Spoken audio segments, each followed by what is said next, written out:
તો અષાઢી બીજના પાવન પર્વે કચ્છમાં પણ વરસાદ વરસ્યો છે। પૂર્વ કચ્છના રાપર, ભચાઉ, ગાંધીધામમાં વરસાદ વરસ્યો। ભચાઉ તાલુકાના લલિયાણા ગામમાં પણ વરસાદ વરસ્યો છે। રાપર શહેર અને જે તાલુકાના ગામો છે ત્યાં પણ ધોધમાર વરસાદ થયો। ગાંધીધામ શહેર અને ગ્રામ્ય વિસ્તારમાં વરસાદ વરસ્યો છે। મેઘરાજા મન મૂકીને વરસતા ખેડૂતો પણ ખુશ થયા છે। પૂર્વ કચ્છના કેટલાક વિસ્તારો છે જ્યાં સારો વરસાદ થયો છે, ધોધમાર વરસાદ થયો છે। ભચાઉ, ગાંધીધામ, રાપર સહિતના વિસ્તારો કે જ્યાં વરસાદ થયો, રાપર શહેર અને ગ્રામ્ય વિસ્તાર આજુબાજુનો છે ત્યાં પણ વરસાદ થયો છે।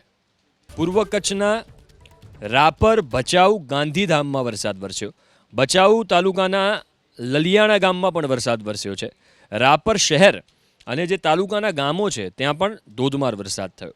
ગાંધીધામ શહેર અને ગ્રામ્ય વિસ્તારમાં વરસાદ વરસ્યો છે। મેઘરાજા મન મૂકીને વરસતા ખેડૂતો પણ ખુશ થયા છે।